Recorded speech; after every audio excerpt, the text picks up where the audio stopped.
Well, hello there, friends. I'm very excited. I'm making one of my favorite gravy. I'm making a black cherry, port, and cognac gravy for the turkey. Delicious. Remember, thumbs up if you like the video, subscribe to the channel, and ring that bell. Stay tuned, friends. We're doing it right now.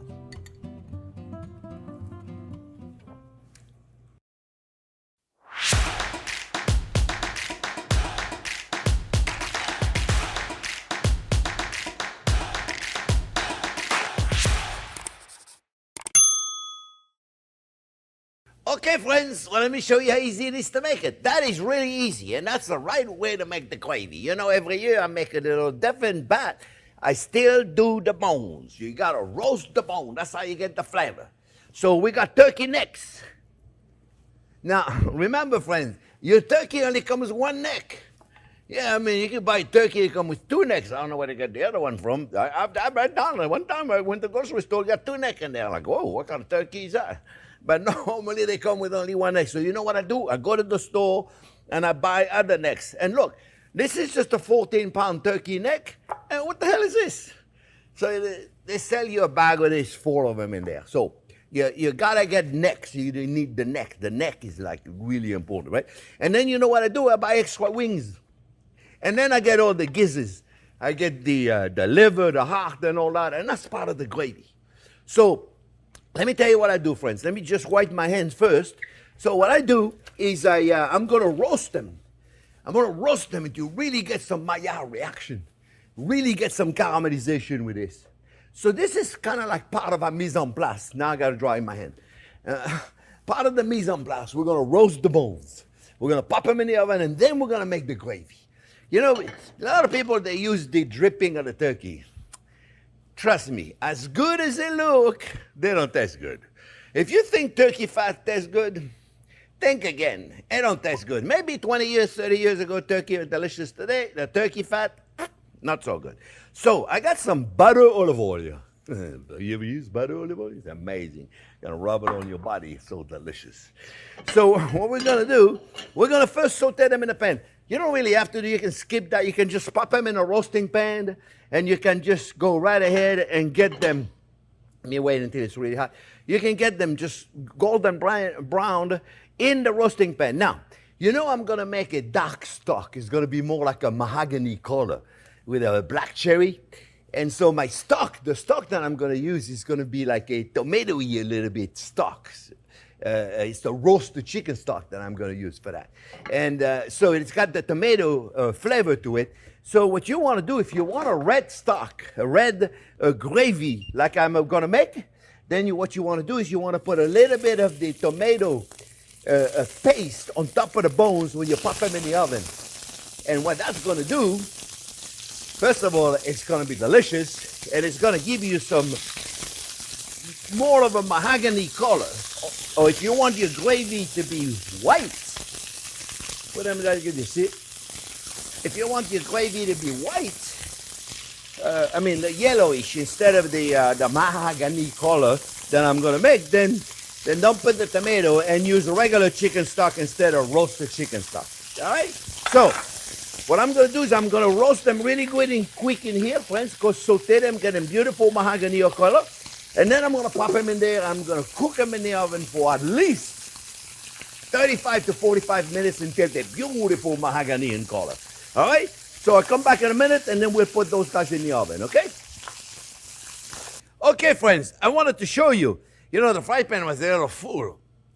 I had to take another fry pan to put it in because it was a little too much. Don't overcrowd the fry pan. I'm doing it. Remember, folks, look, I want them to be really, really, really caramel. I want some Maillard reaction, eh? I want some of that right there. Look at this. That's what I want. And now they're going to go in the oven and going to cook 450 degrees. So be careful, because don't be afraid of, I don't say burn them, but don't be afraid to get some black onion like that. That's going to give you some beautiful color. Don't be afraid. I don't want you to burn anything, so be careful, though. And no, I want to repeat it again so I explain it correctly. If you wanted more of a stock of this color, you see right there, this is my roasted chicken stock. Then you put a little bit of tomato paste on there. 3, 4, 5 tablespoons of it, okay? Rub it on and then roast them.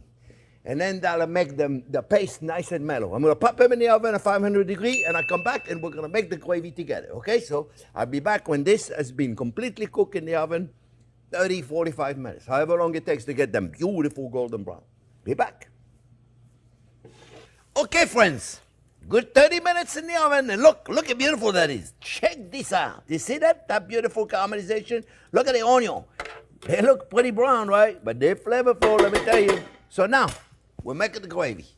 So now look, friends, I got onion in here, and you notice, very, very golden brown again, right? I'm gonna put some shallots in there.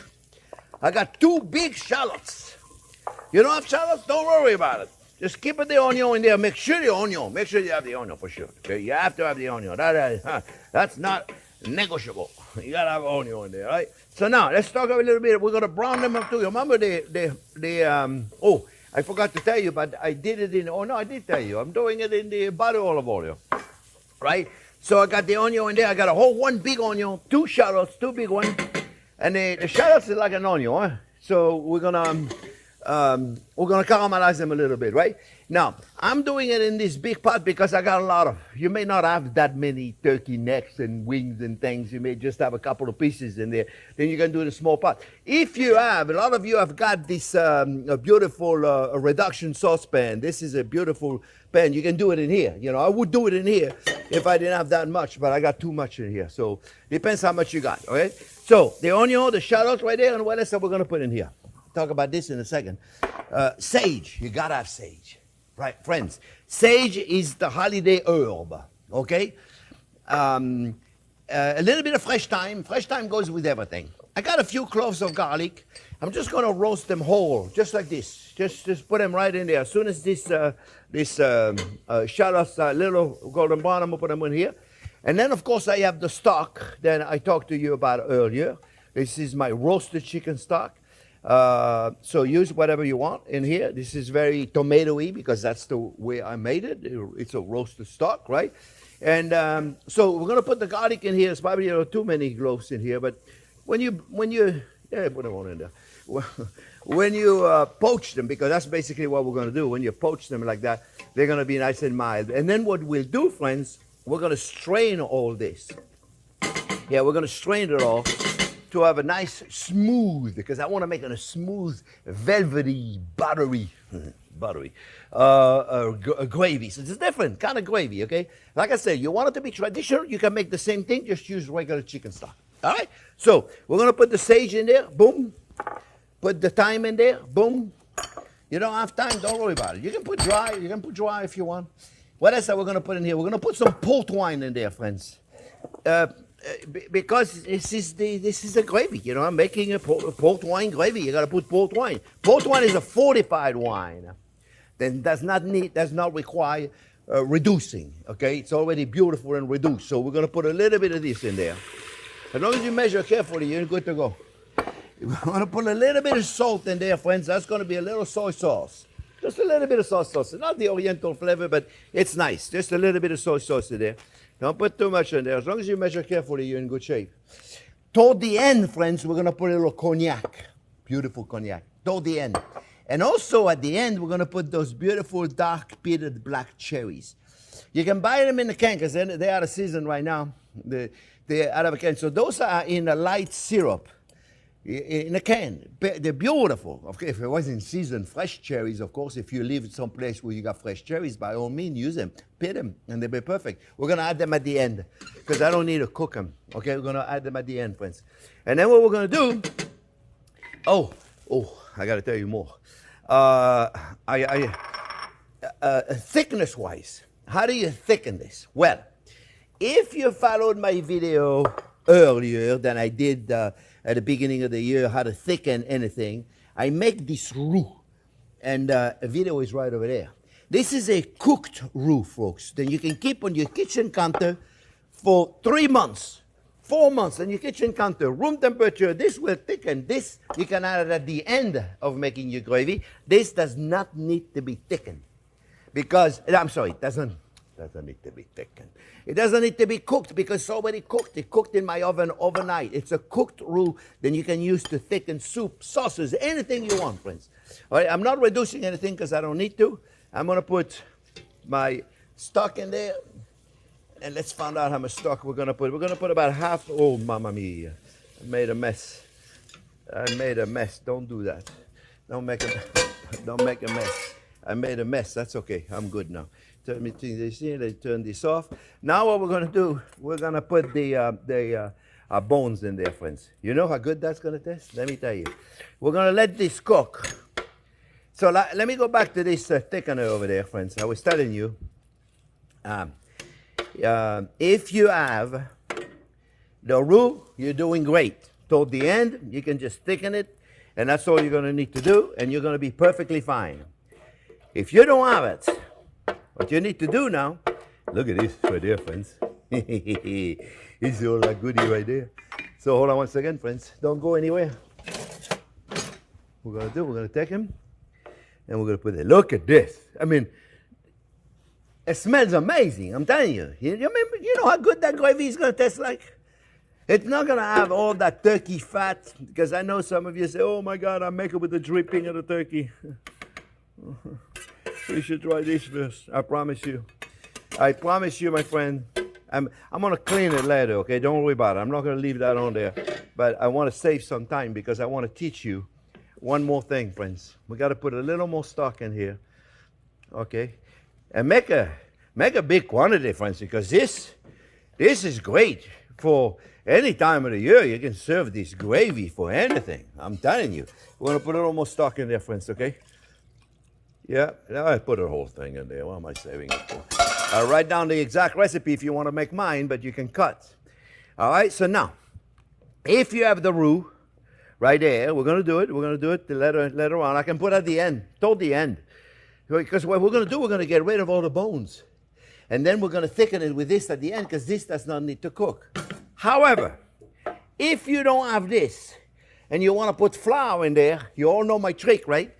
And that I teach you that at the beginning, but now then you know how to make the roux, friends. You're going to have to do it the right way. You're going to do it with it, but let's say you don't. Let's say you don't have it because you didn't watch the video, or you're a new subscriber. If you are, welcome.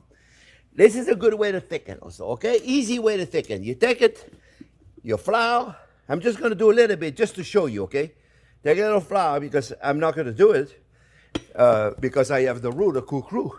But if you don't have it, then you do this, look. And you mix this up and you incorporate it, you see? And what that does, friends, that assures you two things. One, then you're not going to have any lumps whatsoever. You see? Look how beautiful that is. See? That roux is in there, friends. And I promise you, there's no lump in here already. Okay? So we put that in there. Now, this you need to do at the beginning if you don't have a cooked roux, because the flour needs to cook. And if you put that little flour that I just did right there at the beginning, then by the time it's cooked, this is going to take about a good 45 minutes to an hour to cook, my friends. All right? So you let this cook, and then it's going to thicken, and then you can adjust it toward the end a little bit, okay? But that's the right way to do it, so your flour doesn't taste like glue, okay? That's if you don't have the roux. But if you have the roux, by all means, my friends, you're going to thicken it at the end because it doesn't need to cook. We're going to add the cherry. We're going to test the seasoning. Yeah, oh, this is hot right there. I'm going to put the salt and pepper right now because you know what? Otherwise I forget, right? And then we're going to adjust the seasoning toward the end because my stock doesn't have any. Now remember, if you're buying a homemade stock, a homemade stock, a store-bought stock is going to have a lot of sodium, so watch for the salt. All right? Friends, we come back. We're going to strain all this, and we're going to finish the gravy and make it beautiful, all right? I'll be back when it's cooked. Okay, friends. Hey, we're getting to the point where I'm about to test it. It smells amazing. You make this gravy, I promise you, you're going to make it all year long. Forget about Thanksgiving. You make it all the time. This would be good on pork. It'd be good on chicken. It'd be good on beef. It'd be good rubbing on your body. Okay, so here's what I did, friends. See, I took the bones out of the big pot. I used a big strainer. I put it in a colander, and then I removed as much as I could out of the pot. And then I ended up putting a fine mesh strainer, and I got it in the pot. And this is what we have, my friends. So now, I want to teach you something very important, friends, very important. You know, I like to teach you important things. Remember, texture is a conductor of flavor. If I give it to you that thin, see, look, ooh, let me move this out of the way. There you go. See, like right here, friends, if I were to put this on a turkey, of course it would taste delicious because this would be good, liquid, non-liquid, anything. It would be delicious, right? It's beautiful, but it's too thin. And what do I mean by that? Well, it's too thin first of all, it's not going to stick on the turkey. I want it to be on my turkey. I don't want it to be too thick, but I want it to be thick enough for this. And if it's too thin, you're going to put it on your tongue and it's going to go ploop. It's going to go so fast, your tongue is going to go, what happened? I got a little gravy, but it was so fast. It was so quick. It was so liquid. I couldn't even test the ingredients. So you got to slow down the process. And you know how you do that? You get the right thickness. So now, remember, when we started doing it, friends, if you were to put the right amount of flour, you would have a thicker consistency now. And you could also adjust it toward the end if you don't have the roux. But now, since a lot of you looked at the roux video, you know how to use this. Remember, this is cooked. This is flour, but it's cooked flour. So now I put a little bit in there, right? And then I get my whisk, and I incorporate it. The only thing I have to do now, friends, is bring it to boil. Not boiling, just a little bit to make sure the roux is doing its magic. And the fact that it has cooked already, it's not starchy anymore. It doesn't taste like glue anymore. That's why you want to do a cooked roux. You see, pretty simple, right? None of the stuff we do is rocket science, you know. Cooks, you know, we're not rocket scientists. We're cooks. What we do is very simple. Anybody can do it. You can do this. All you got to do is watch the video, and I promise you can do it. So now, don't put too much now. I'd rather you put twice like I just did, because if you put too much, then you'll have too much. Yeah, if you put too much, you'll have too much. Well, I'm telling you, I'm glad you came to my channel, because I give you scientific facts. If you put too much, you'll have too much. Now, if you put too much, it'll be too thick. If it's too thick, no good either. Just as bad to have it too thick than it is too thin. All right, let me stop talking. Let's look. Cognac. You don't have to put cognac. You don't have to put cognac. But I like it. So put a little bit here. Don't have to tell anybody. It's in there. It's amazing. And buy a decent cognac. You really don't have to put the cognac. Nobody's really going to know. Salt and pepper, you'll adjust it. Okay? And you'll adjust it correctly. And then the last thing we're going to put in, you see, look, it's starting to be beautiful. The last thing we're going to put in, friends, let me test it.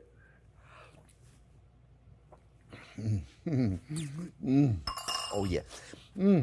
Oh, this is delicious. The last thing we're going to do is we're going to put the cherries. I don't want to put them in.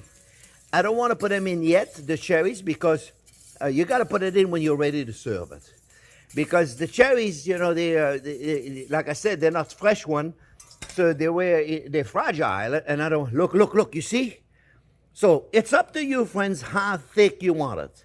If you want it thicker than this, you go ahead. I kind of like it just like that. That's really a matter of opinion, okay? You want it thicker, put a little bit more, but don't be careful. I'd rather you add a little bit more toward the end, or you can also add a little bit of cornstarch if you want, okay? Now, you can add a little bit of butter in there. Now, don't add too much butter, because if you're going to reheat it a few times, butter is going to separate, right? So I just put a little bit of butter.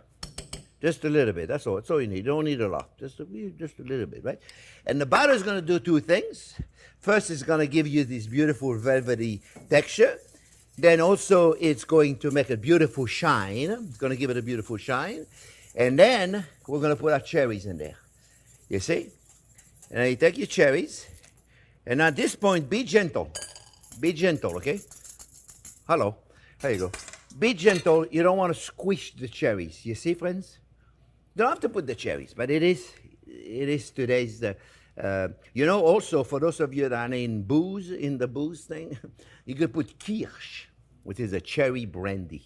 It's really special, my friend. All right? So, what I like to do is I like to put it in a gooseneck. and let my guest pour as much as they want. Like I say, you can make it thicker if you want. I think it's perfectly fine right there, but it's really your gravy. You put it however you want. My friends, this is it. This is for this year. Look how beautiful that is. Is that gorgeous? Look how beautiful that is, my friend. I'm telling you. You could drink it. It's that good. My friends, I hope you tried making it. Remember, thumbs up if you like the video, subscribe to the channel, don't forget to ring that bell, and thanks for watching. We'll see you in the next couple of days, friends.